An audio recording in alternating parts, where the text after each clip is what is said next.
Everyone, welcome back to my channel. कैसे हैं आप सभी। तो रिसर्च की इसी सीरीज़ को आगे बढ़ाते हुए आज का टॉपिक है हमारा इम्पॉर्टेंट ऑफ सैम्पलिंग। क्यों सैम्पलिंग इंपॉर्टेंट है, पॉइंट टू पॉइंट हम यहाँ पे चीज़ों को नोट करने वाले हैं। ठीक है, क्या एडवांटेजेस हैं, क्या डिसएडवांटेजेस हैं, क्या कैरेक्टरिस्टिक होती हैं एक गुड सैम्पल की। तो ये सब जो टॉपिक्स हैं हम इसी वीडियो पर कवर करने वाले हैं, तो हमारे साथ बने रहिए लास्ट तक। ठीक है, और अगर हमारे चैनल पे न्यू है तो फटाफट से करिए सब्सक्राइब ऐसी ही वीडियोस देखने के लिए।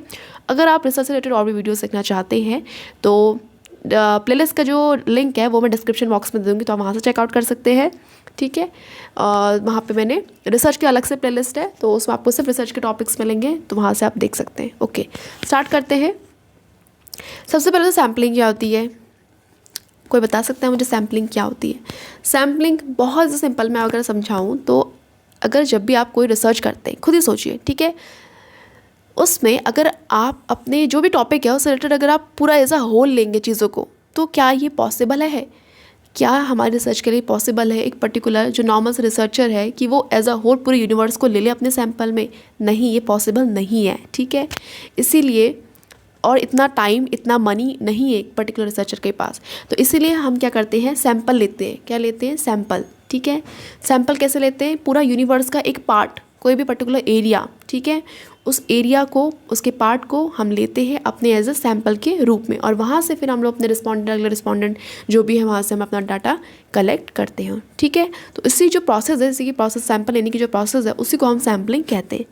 ठीक है, समझ में आया आपको? छोटा सा पार्ट पूरे यूनिवर्स का जब हम लेते हैं तो हम उसका सबसेट कह सकते हैं। ठीक है, यूनिवर्स का सबसेट जो हम लेते हैं तो उसको बोलते हैं सैम्पलिंग। ठीक है, अब सैम्पलिंग मेथड जो है वो दिया था, जो कि यूज़ होता है सोशल साइंस में, उसको एज रिसर्च में एज अर्ली एज इन 1754 में किसने दिया था? A.L. जो बाउले हैं उन्होंने दिया था। ठीक है, उसके बाद इंपॉर्टेंट क्या है सैम्पलिंग के कुछ, पहला है when the population is very large. आपको पता है कि जब हम टॉपिक लेते हैं तो उसमें कोई भी टॉपिक, जैसे जनरल टॉपिक ले लिए, मैंने अनएम्प्लॉयमेंट ले लिया। ठीक है, जो बेरोजगारी, जो कि बहुत बड़ा एक मुद्दा है। अब इसमें क्या है, जो पॉपुलेशन है, अगर हम देखें अनएम्प्लॉयमेंट, तो अगर टर्म्स में देखें, अगर पूरा का पूरा एक इंडिया कंट्री को ही देखें हम, तो बहुत ज़्यादा लंबा टॉपिक है। और हर पर्टिकुलर पर्सन, आपने देखा हो 70% पॉपुलेशन यहाँ के क्या है, यूथ है, जो कि 70% यहाँ पे यूथ है, और बाकी क्या है, ओल्ड वंस हैं। ठीक है, 30%। तो इतनी बड़ी पॉपुलेशन में से मोस्ट ऑफ द पीपल जो कि अनएम्प्लॉयड है, बहुत सारे हो सकते हैं, तो हर पर्टिकुलर घर में जाके आप रिस्पॉन्डेंट से कैसे डाटा कलेक्ट कर सकते हैं? ठीक है, तो ये हमारी एक समस्या है, कितने बड़े लार्ज हम पॉपुलेशन तक हम रीच नहीं कर पाते हैं। It can be satisfactorily covered through sampling. तो हम इसको क्या कैसे कर सकते हैं, इसको हम सैम्पलिंग के थ्रू कर सकते हैं। मैंने बताया ना, आप छोटा सा पार्ट लीजिए, पर्टिकुलर कैसे एरिया है, जो भी आपका एरिया है, हम ऐसे कर सकते हैं। यूपी का पर्टिकुलर कोई एरिया जहाँ पे हम क्या कर रहे हैं, अपनी स्टडी कर रहे हैं रिसर्च से रिलेटेड, कि वहाँ पे कितने पर्सन अनएम्प्लॉयड हैं, तो सैम्पल हमने ले लिया। तो इसको, ये इंपॉर्टेंट है, इसका पर्टिकुलर फर्स्ट वन है। सेकेंड, हमारा क्या करता है, टाइम और एनर्जी दोनों ही क्या करता है, सेव करता है। ठीक है, क्यों? अगर खुद ही सोचिए, अगर हम इतने बड़े पूरी कंट्री को एक साथ लेंगे तो कितना मनी और कितना हमारी एनर्जी लगेगी। ठीक है, और कितना टाइम लगेगा। लेकिन अगर हम उस टाइम पे छोटा सैम्पल ले लें उसका, तो हमारा टाइम भी सेव होगा, एनर्जी भी सेव होगी, हमारा मनी भी सेव होगा। थर्ड है specially when the units of an area are homogeneous. सबसे ज़्यादा जो सैम्पलिंग यूज़फुल होती है जब एरिया होमोजीनियस होता है, मतलब एक जैसा होता है, होमो मतलब एक जैसा। ठीक है, तब ये बहुत ज़्यादा हेल्पफुल होती है। व्हेन द डाटा अनलिमिटेड, जब डाटा अनलिमिटेड हो, तो अब अनलिमिटेड डाटा में से कैसे हम करेंगे, तो उस टाइम पे भी ये मेथड बहुत ज़्यादा यूज़फुल होता है। उसके बाद है when percentage accuracy is not required, जहाँ पे परसेंट की एक्यूरेसी रिक्वायर्ड ना हो, मतलब अप्रॉक्स चल जाएगा, एकदम करेक्ट नहीं चाहिए, the use of this technique, तो उस टाइम पे इनविटेबल हो जाती है। Number of individual to be study is manageable, intensive study possible. Manageable है, जो भी इंडिविजुअल की स्टडी हम मैनेजेबल तरीके से कर सकते हैं। ठीक है, तब ये स्टडी क्या हो जाती है, वहाँ पे पॉसिबल हो जाती है। यहाँ पे हम देखने वाले हैं क्या कैरेक्टरिस्टिक्स है गुड सैंपल के। अगर आपको आ जाता है कि गुड सैंपल के क्या कैरेक्टरिस्टिक्स हैं, तो नॉर्मली ये पॉइंट्स को आप याद कर लीजिए और इन पॉइंट्स को आप डिस्क्राइब करके अपने एग्जाम में लिख सकते हैं। पहला तो जो सैंपल होना चाहिए वो ट्रू रिप्रेजेंटेटिव होना चाहिए। ठीक है, जो भी आप ले रहे सैंपल वो रिप्रेजेंट करना चाहिए आपकी पॉपुलेशन को। Second, free from bias, biasness होना चाहिए कि अपनी तरफ से आपने कुछ भी चेंजेस कर दिया, नहीं, फ्री होना चाहिए बायस से। थर्ड है ऑब्जेक्टिव होना चाहिए। फोर्थ है एक्यूरेट होना चाहिए। ठीक है, जो भी आप सैंपल ले रहे हैं।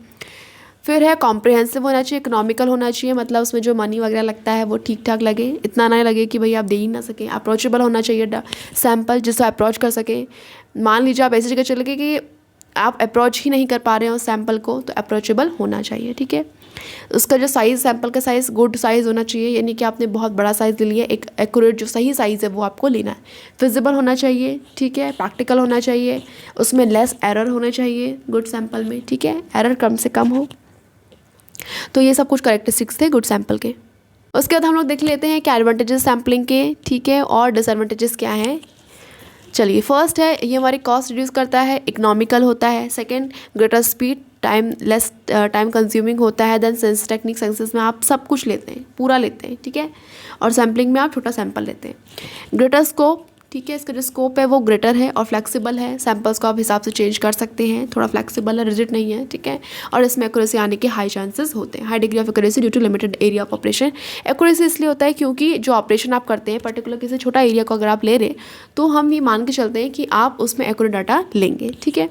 डिसएडवांटेजेस क्या होता है सैम्पलिंग के, कभी कभी क्या होता है कि हम ऐसा डाटा ले लेते हैं जो कि एक्यूरेट नहीं होता है, कंक्लूजन उसका जो आता है वो रिलायबल नहीं होता है, तो एरर कर वो ऑकर करता है, ठीक है। चेंजेबिलिटी ऑफ यूनिट्स, हम कभी कभी यूनिट्स को चेंज कर देते हैं। उसका difficulty selecting a truly representative sample, कभी कभी क्या होता है अगर हमें सही से नहीं पता किस तरह से हमें सैंपल्स को कलेक्ट करना है तो हम डिफिकल्टी आती है। उसके बाद स्पेशलाइज नॉलेज की ज़रूरत होती है, जब हम सैम्पलिंग कलेक्ट करते हैं तो उस टाइम पे नॉलेज चाहिए होती है, नहीं कोई भी जाके सैंपल कलेक्ट करने लग गया, नहीं, पहले पता होना चाहिए किस तरह से हमें सैंपल, क्या टेक्निक है, और हम कैसे स्टैटिकल एनालिसिस करेंगे, कैसे हम अगर मान लीजिए कैलकुलेशन अगर गलत आ रही है, मान लीजिए प्रॉब्लम एरर आ रहा है, तो हम इसे कैसे करेक्ट करेंगे। तो इन सब चीज़ों के बारे में पता होना चाहिए, तभी हमें इसके लिए एक स्पेशलाइज नॉलेज की ज़रूरत होती है सैम्पलिंग में। इसीलिए जब रिसर्च पर्टिकुलर जो बच्चा है वो जब PhD करता है उसको गाइड प्रोवाइड किए जाते हैं जो उसके पास नॉलेज है, और वो उसे क्या करता है, हेल्प करता है इन टर्म्स ऑफ रिसर्च में आगे, ठीक है। तो ये सब चीज़ें थी सैम्पलिंग के बारे में। आज हमने पढ़ा क्या इंपॉर्टेंट होता है सैम्पलिंग, और पढ़ा करेक्टरिस्टिक्स क्या हैं गुड सैम्पल के, एडवांटेजेस क्या हैं, डिसएडवांटेजेस क्या हैं। तो होप आपको वीडियो हेल्पफुल रही होगी, शॉर्ट सिंपल थी ये वीडियो, और भी आप रिसर्च के वीडियोज़ देख सकते हैं, ठीक है। मैं प्लेलिस्ट का जो डिस्क्रिप्शन है लिंक उसमें दे दूँगी, ठीक है। रिसर्च से रिलेटेड ऐसी वीडियोस आप और देख सकते हैं। वीडियो पसंद आए तो आप इसे लाइक कर सकते हैं, हमारे चैनल को सब्सक्राइब कर सकते हैं ऐसी और वीडियोस देखने के लिए। Thank you so much and all the best.